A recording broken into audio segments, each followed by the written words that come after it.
Hi, I'm Lisa Anderson. I'm the Curator of Bioarchaeology here at the State Museum, and I'm going to talk to you today about the other Rev War project that's been going on. If you're not familiar with the gunboat, you need to get back and see it because it's really cool. This was another collaborative effort, much like the gunboat, but it's a story about the so-called friendly invasion of Quebec in 1775 and 1776. It was a failed campaign to make Quebec the 14th colony. And in its aftermath, it became a story about the tragic consequences of disease in the military and a story about a cemetery, those buried there, and whose graves were found during construction. So for anybody not familiar, bioarchaeology is often compared to forensic anthropology, but rather than crime solving, unless it's a really ancient crime, we use similar techniques to learn about the past through the people themselves and their skeletal remains. So this is just a general, oops, that's not the right thing. Just a general note that there will be images of human remains. So I just wanted to make that caution, and out of respect for those individuals, if people could refrain from taking screenshots of those particular slides, that would be great. So Courtland Street is located in Lake George. Most of you are probably familiar with Lake George. It's actually right in the village. It's about a block and a half, 2 blocks west of Canada Street. And it's associated with Fort George, which was built by the British, or the British started building it after the French and Indian War in 1759. Fort William Henry, of course, was built during the French and Indian War and sieged by the French, so it was no longer active or standing. Fort George was built in 1759, and then Continental troops took it over in 1775. It was never finished, but it did become sort of a hub of activity, especially at the outset of this campaign. It's now part of Lake George Battlefield Park, which is owned by DEC. So the Quebec campaign was predicated on the mistaken assumption that residents would want to join the American cause against British occupation. They apparently were okay with the British. British had made some concessions to the local residents, so they were not in the same situation as the colonies were. The campaign began with General Richard Montgomery, who took St. John's and Chambly and then Montreal with little resistance, so their anticipation or their expectation for taking Quebec was high. They planned a two-pronged approach with Montgomery from the south and the west and Benedict Arnold from the east, going through remote parts of Maine, which is a whole other story.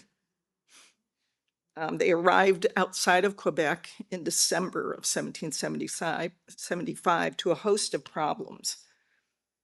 For one, the Continental Congress lacked the infrastructure to really provision an army at this distance. So they were without basic supplies like food, clothing, shoes, shelter, and arms.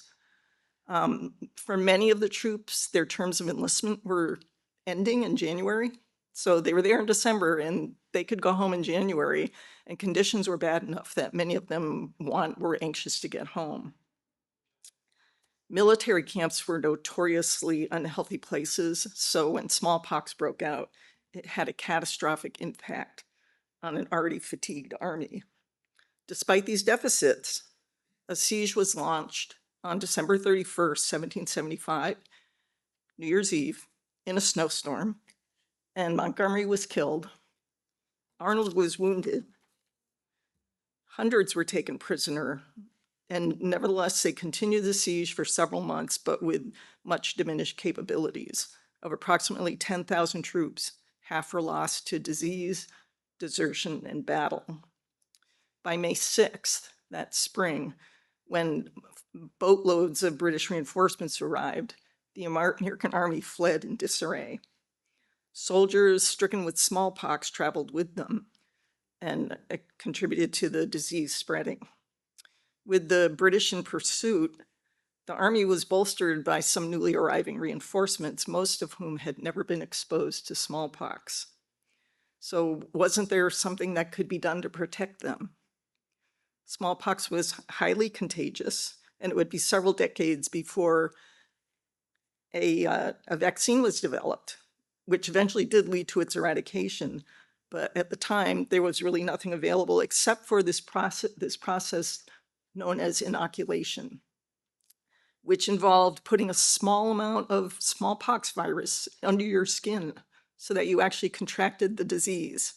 The hope was, and in some cases this was true, it would be a milder case than if you got it, what they referred to as the natural way, by getting it from somebody else. So you infect yourself and you hope for the best. It was a risky procedure because you still got smallpox, and without quarantine, you would continue to spread it. So leadership in the military prohibited the practice. But with everything that troops faced, starvation, exposure, threat of attack, contracting smallpox was the thing they feared the most. So many of them were practicing inoculation secretly. Arnold, realizing the severity of the outbreak, decided to issue an order to start inoculating in a controlled fashion so that they could keep, tabs on what was happening. But he was replaced by General Thomas the very next day, who reversed the order. He then contracted smallpox, and within a matter of weeks, he died.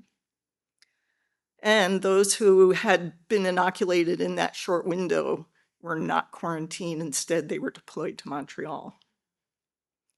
So as the retreat continued, regiments moved their sick to a small swampy island called Île Noire in the Richelieu River, just above Lake Champlain. The scene is best described by those who were stunned at the sight and condition of so many being sick. Reportedly, in just 10 days, 900 died from smallpox.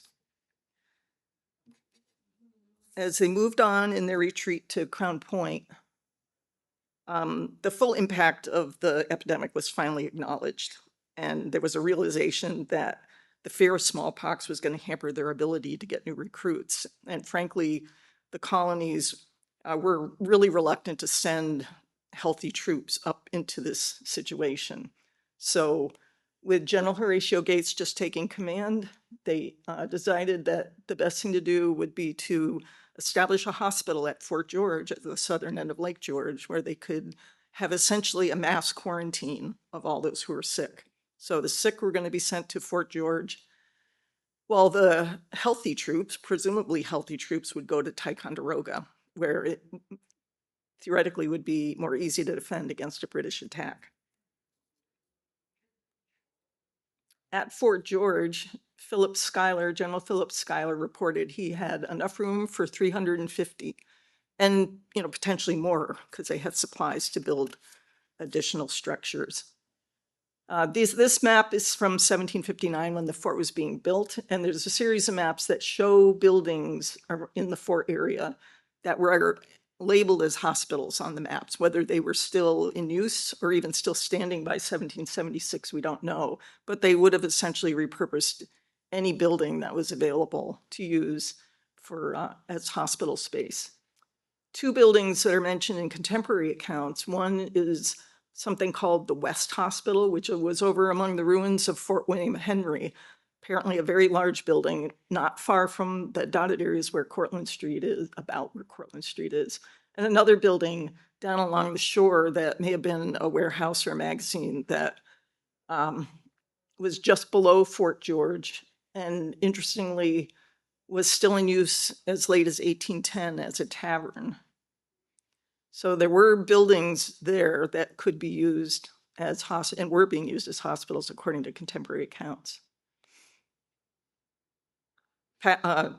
Sick soldiers were immediately sent down to Fort George. So there are several accounts of that passage, that journey that was made. Some regiments were too sick. They had nobody to actually take their troops down. They had to recruit members from other units to row the boats. And others complained because they were still so poorly provisioned that they only had flour and rancid salt pork to eat on the way. And for several of the regiments, it was bad weather. They were, rowing in the rain. It took them several days. So, imagine the misery of the poor people who were sick trying to get to Fort George. So, General Hospital is ordered, patients begin arriving, and literally within the first couple of weeks, they have exceeded what Schuyler thought he could accommodate by 4 times. So those numbers of 1497, 1439, the only set of returns, official record of who was admitted to the hospital and who was released. They were so overwhelmed, they didn't have the staff or the time to do additional returns throughout the summer. So the rest of these numbers are based on eyewitness accounts, people who visited the hospital, doctors, clergy, military personnel who were there and made remarks about how many people they saw in the hospital. By the end of by late fall, there was an imminent threat of British attack. So they closed the hospital and they sent the remaining patients to Albany. And it seems as though the epidemic had begun to wane finally. They had finally managed to isolate the sick to the point where troops up in Ticonderoga were not as easily exposed to smallpox. So conditions at the hospital at Fort George were not like we think of hospitals today.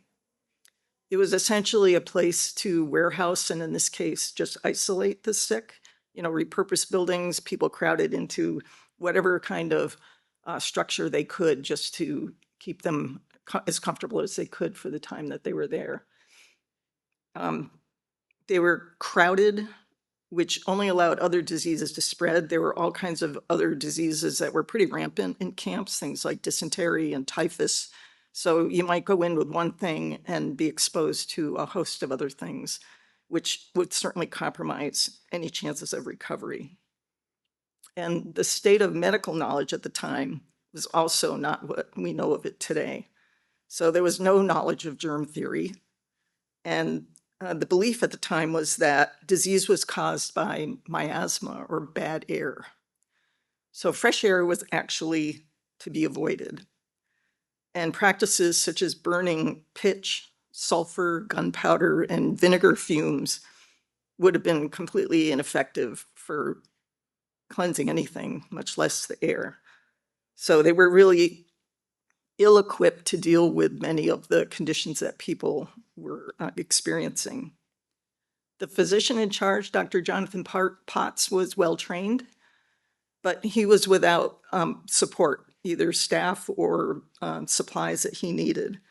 So he was actually had to resort to asking the citizens of Albany to donate old linens to use as bandages and to collect herbs to use as medicines. And of course, medicines at the time were not particularly effective. They certainly wouldn't have been effective for something like smallpox, but may have been useful in treating intestinal disorders, maybe relieving certain symptoms. But it was, there were no cure, nothing that they could do for something like smallpox except to let it run its course. So as you can imagine, the situation was pretty grim. And inevitably, people did perish. And this account by Dr. Lewis Beebe, who was up at Ticonderoga visiting Lake George or visiting Fort George, where he noted the melancholy sight of 300 new graves at the end of August. So this entire episode has largely remained a footnote in history, particularly in Lake George, been overshadowed by the much more dramatic events of the French and Indian War. If you've been there, if you're familiar with things at Fort William Henry and the battles that are well documented, and there's good signage for them throughout town.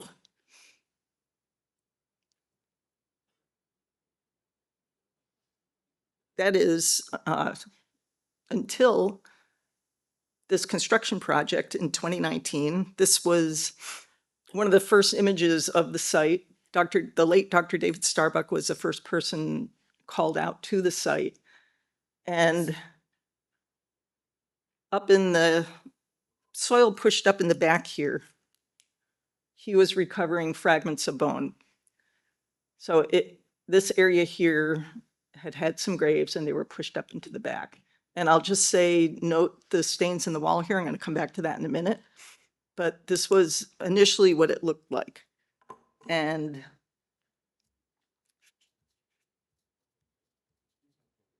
at the time, there was no law that would come into play when something like this happened. So no protection for unmarked burials, no response that would be required by law.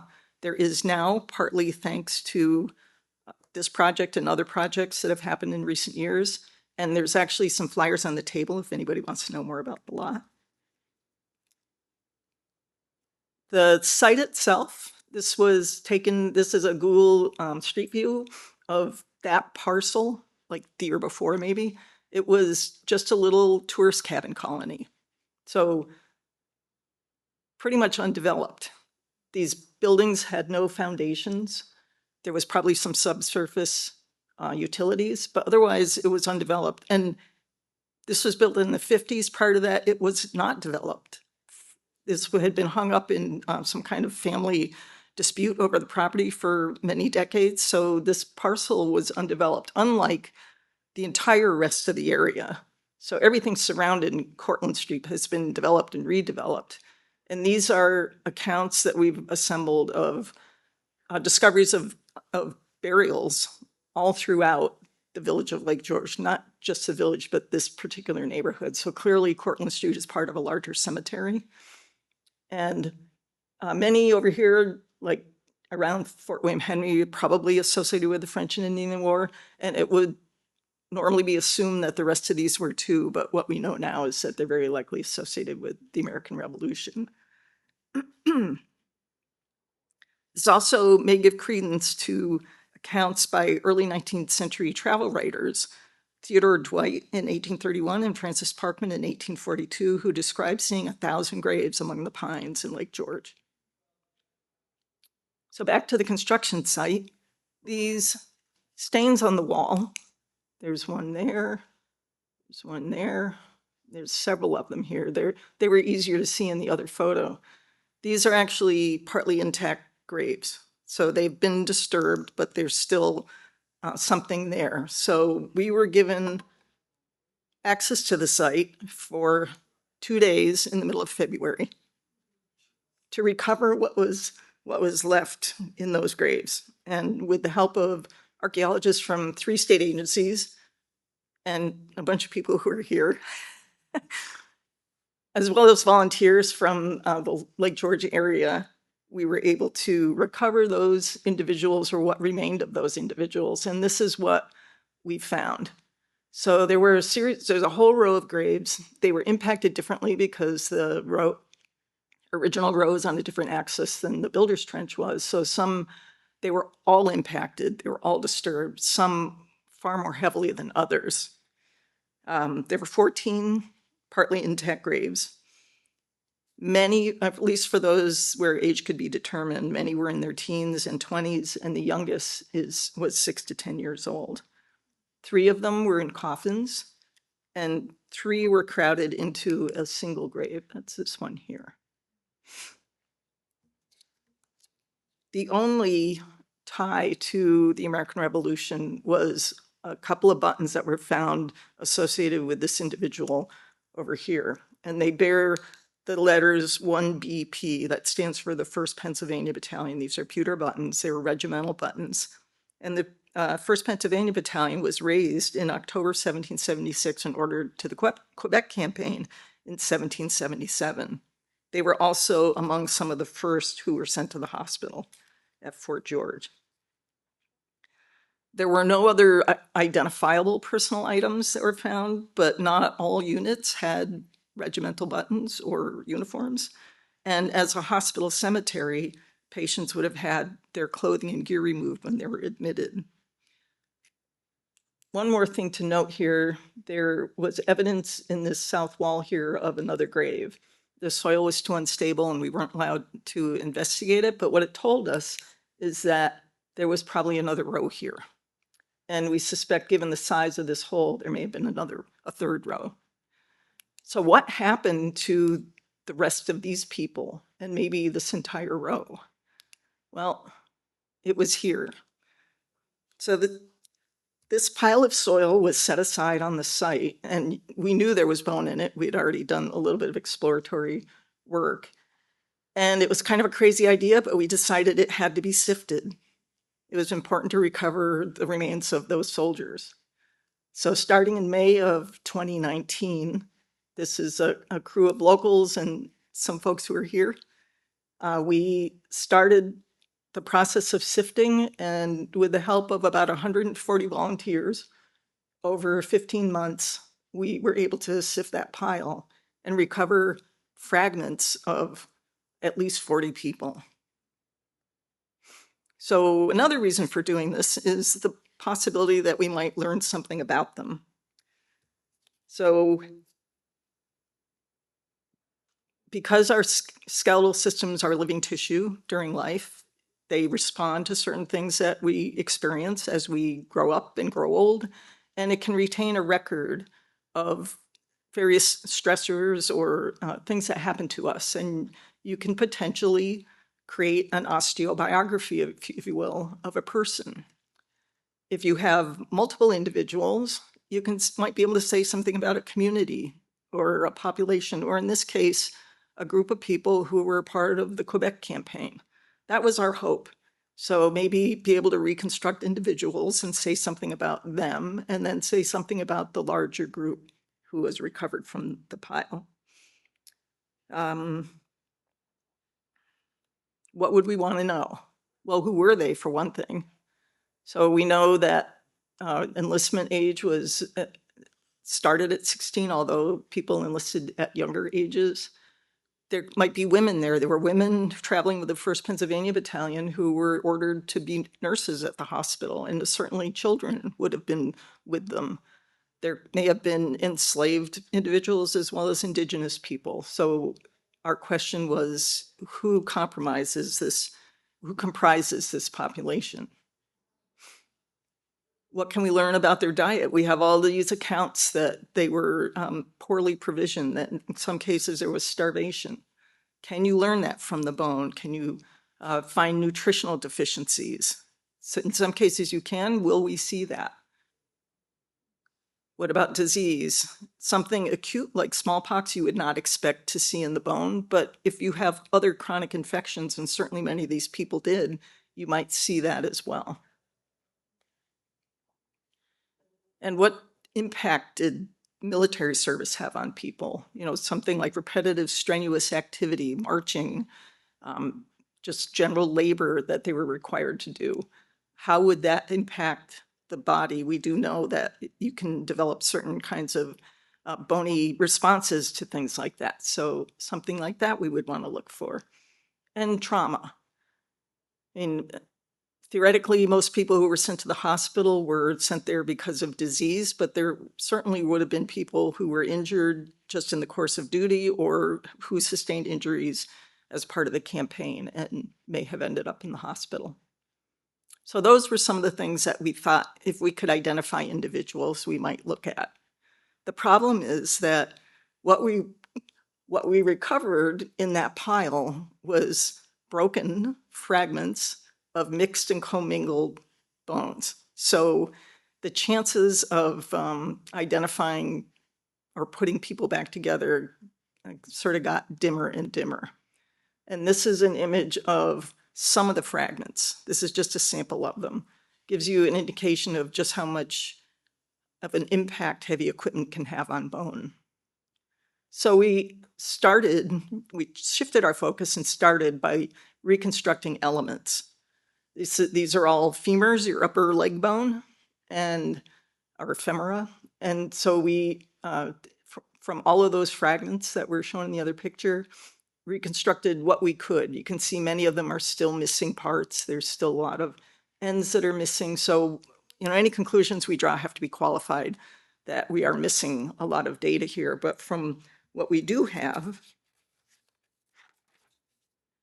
there's one case of a fairly serious bone infection, something called osteomyelitis, but it's just in a small fragment of bone. So we know nothing else about what caused it or how else that person was affected. We don't have them put back together.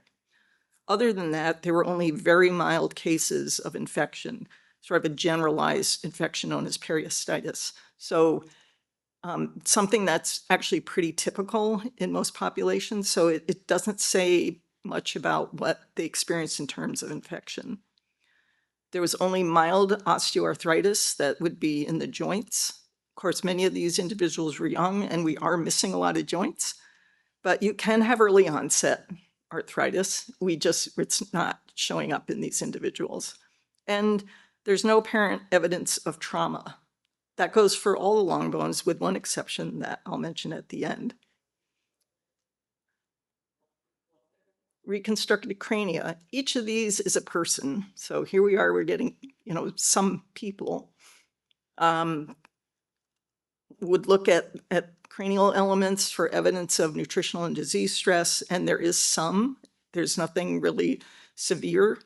So it may have been due to sort of the impact of both those things working together, where you have both disease and nutritional stress happening at the same time.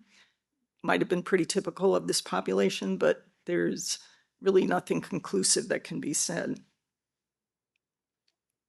And also no evidence of trauma.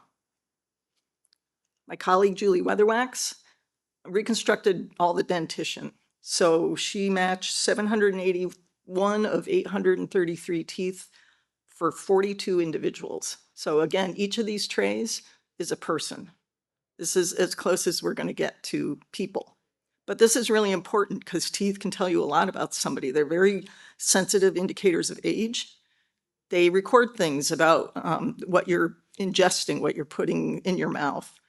And they can be used for other analyses like DNA analysis and stable isotope analysis to get a whole wealth of information about a person. So in terms of diet, 3/4 of these individuals have cavities in their back teeth. So it doesn't tell us too much about what they're eating, except that it was starchy food, something sugary that was causing cavities. Many of them being young, they already had cavities, and many had already lost teeth. So something about their lifestyle, probably before enlistment, was causing, tooth problems, and that was pretty typical in the 18th century. This is long before modern dentistry, so, not unexpected. 3/4 also displayed small fractures in their teeth. So they were using their mouths as tools to do something. This may also have predated service, but we're still on the hunt to figure out what they were doing that would cause their teeth to be chipped. 3/4 is a lot of individuals. So as I mentioned, we're also having DNA analysis done on these and stable isotope, which we hope will give us a little more information about diet in general, and as well as where they came from, their ancestry, and potentially pathogens such as smallpox. Our colleague Lexi DiCarlo is interested in feet, particularly as a primary mode of travel with the added stress of weight bearing. So she reconstructed the feet of 37 individuals. Not all of them are complete, but with all these recounts of a lack of footwear, like what might that do to somebody? She found evidence of an ankle sprain and some infection, but no clear patterns of musculoskeletal stress or trauma. And that's having x-rays done of over 100 foot bones to look for stress fractures, which is not uncommon in military populations. Found none. So that's that.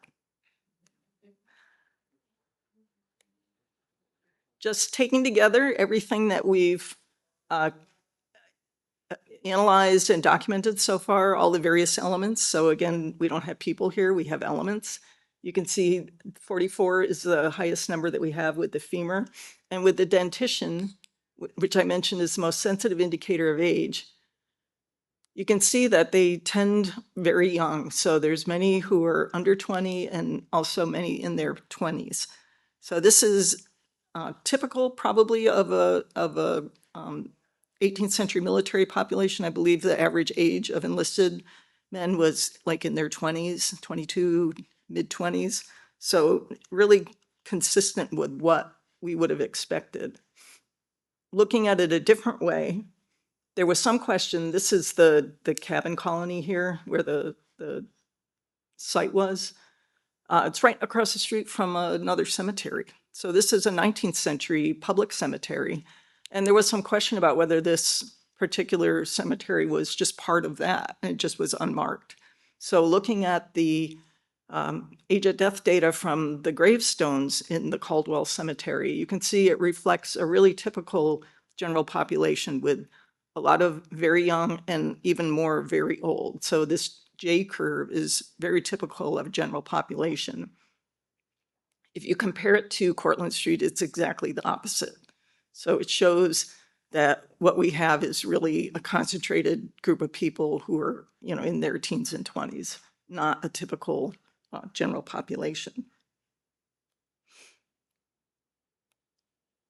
I mentioned one case of trauma, and this is the elbow. This is the lower humerus or upper arm bone of an individual that was found in the pile. We don't have the rest of this person. Unfortunately, we may have them. We just don't know because we can't put them back together. But all this extra bone growth here is abnormal. So something happened to this person. We weren't sure at first if it was a disease thing or a response to trauma or maybe both. And so thanks to Kristen O'Connell, who helped us get it x-rayed, you can see there are these opaque areas that Julie tested with the portable X-ray fluorescence and identified them as lead. So this person sustained a wound from lead shrapnel. And with little or no medical intervention, though it healed. This is not active healing bone. This is well-healed bone. So this is somebody who sustained an injury and recovered from it. They apparently remained in service. So again, this is Julie and Lexi did this nifty little animation to show the range of motion this person had. They may have held their arm in a sling, but they really didn't have the range of motion that you would need for active service. But the fact that they ended up in the hospital suggests that they were still in the military, did contract something that put them in the hospital. This was not the cause of death, and they succumbed to it.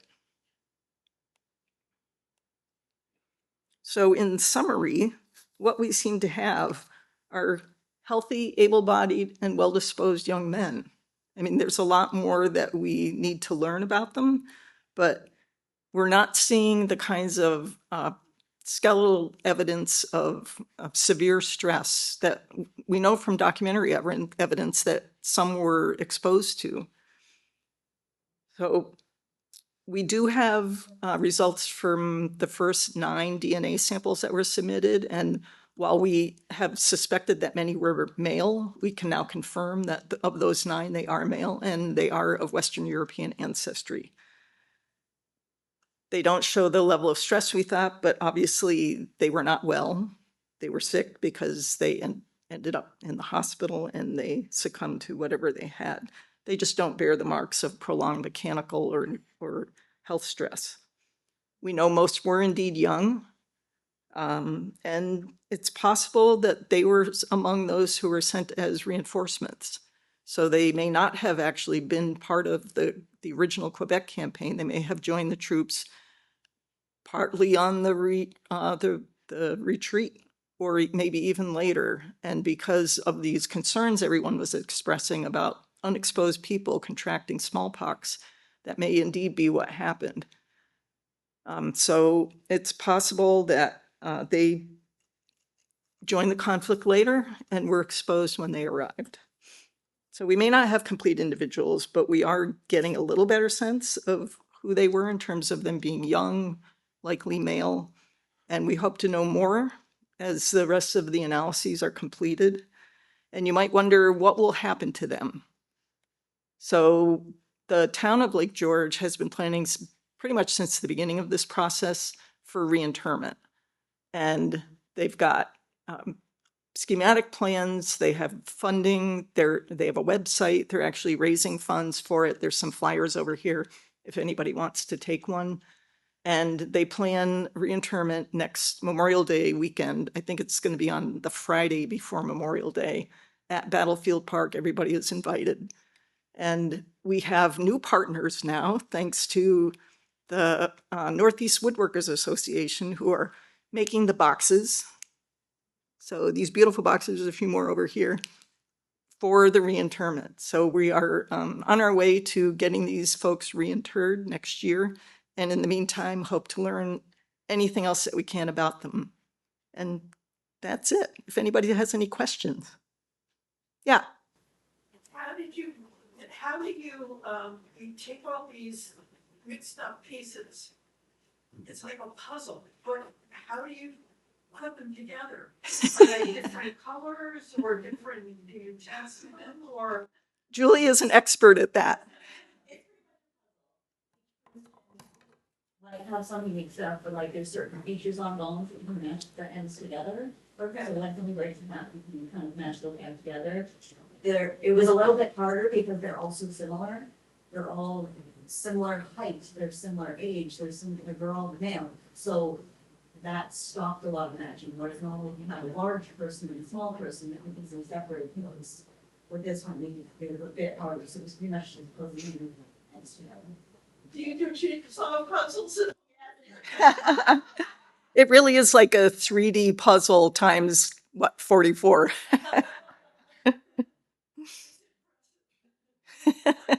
I have a quick question. Yeah. I really, the graph, which was so simple, that was really telling, you know, the distinction between cadmium and mercenary. Yep. How did you acquire the data? I mean, there's a lot of stones in Cadwell. I mean, did you have someone go out? It's online. It's online. And I mean, they have specific ages, and I had to scale it to what we know from Courtland Street, which is what 10, 20-year intervals. So it's very generalized, but it still, I think, makes the point. Really telling. Yep. Ed. The elbow that was damaged and had lead in it, could that have been from fighting in an earlier war? Like Yeah. So it would take some time for the bone to grow. I don't, maybe from the campaign. I don't know about I don't know if somebody would have been accepted for enlistment with that kind of limited range of motion. Maybe they would. I don't know. We need. Long for bone to get that condition. So it could have even been as little as 6 months prior. Yeah. Yeah. No, I mean, people. We have names of, I think, a half a dozen people who we know died at the hospital, and that's it. So we have not, I mean, we don't have people, which makes it even harder. The kind of DNA analysis that's being done is not the kind that you read about where they're able to plug it into, you know, ancestry.com. It's not as comprehensive. So until we are able to do something like that, we're not going to know. And it's been very hard. There are very few written records from the hospital itself. I think they were kept. We've not been able to locate them. So we don't know the names of people who were there except from, you know, other regimental records where they list, you know, their members who may have died at the hospital. Yeah. Can you go into some detail on how you figured out the ages? Or that by some sort of chemical analysis? No, that's by looking at their bones and teeth. So you age especially your teeth develop in a very predictive way. So if you're young, and any of these people were young, you know, your teeth erupt in a certain sequence. So you can use those, especially for people under about 20, to determine what their age was. As you get a little bit older, they're also, the ends of your bones are separate until your late teens, sometimes you're in your 20s. So that stage of fusion where those ends fuse to your long bones is very distinctive, and we can use that to age some of them as well. Is there anything else that's key for aging? Now, it looks like to wear, it gets more worn over time. Yeah. And the muscles you develop, you can develop them more over time than when you're 20. They're just not as distinct, but Yeah, it's more subtle as you get over 30. right. The pelvis is also very useful for aging and for sexing, but they were not in very good condition, isn't that right? Yeah, so we were limited by what we had. You know, there's been a possible, but we've nothing confirmed yet. Yep. Don't rule it out. Yeah. You said at one point, you were, when you test the DNA, you might get back little bits of pathogen DNA. Mhm. Did you get any of that? We don't have the results yet. So this is being done by, there's a little bit of a story here. I don't know if people need to rush off, but early on, when this hit the news, it was reported as a smallpox cemetery, and the Department of Health in New York State got concerned that anybody working there could be exposed to smallpox. So they insisted on a conference call, and they brought in members of the CDC who said, no, that's not a problem. It won't be viable. But the CDC then put us in touch with McMaster University in Canada, who studies smallpox worldwide, the evolution of smallpox, and they volunteered to do the analysis. So win-win for us. I think they are hopeful that they will find something, but I can't confirm it. I wish. I think they have there's a benchmark in June. I don't know if that means they'll have the results, but I inquire frequently, so they may be getting tired of hearing, so.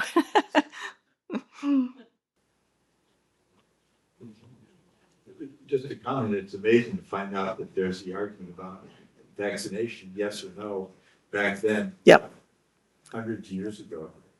Yeah, I mean, people were very suspicious of it, and there were a lot of reasons to do it and not do it. And so it became the same kind of debate that you hear. But once it was shown to be effective, the federal government, I think it was in 1813, actually passed a law allowing the Postal Service to mail for free the vaccination materials so that everybody could have access to them. So I think the vaccine was developed in 1798 or something like that. Did you find any evidence of the kind of weapons they have? Nope. Nope. There may have been a musket ball. Is that what? But nothing of weapons and no trauma that we can tell, except for the elbow. Yeah. Did you look from the pictures, or you knew it was the left arm? Yeah. How did you figure that out? It was actually complete, so you can tell. I mean, yeah, you can tell from the other side. It's very distinctive. Each side it looks a bit different. So. Oh yeah, because it latches into the shoulder. Right. Exactly. Side, the other. Yep. I just didn't show the entire picture of it. So, was it really plausible that you could catch smallpox from a grave that's hundreds of years old? No. Didn't they? How come the public health people got involved in it? I don't know. I think there are places like very arid areas where you can catch things that have been preserved, dry caves, things like that. There have been cases where people get, valley fever or something doing archaeology, but not in this climate. They would not survive in this climate. Well, the difference between the virus that hangs out in caves and the smallpox which lives in people. Yeah. Maybe frozen tundra. That's true. Sure. Yeah.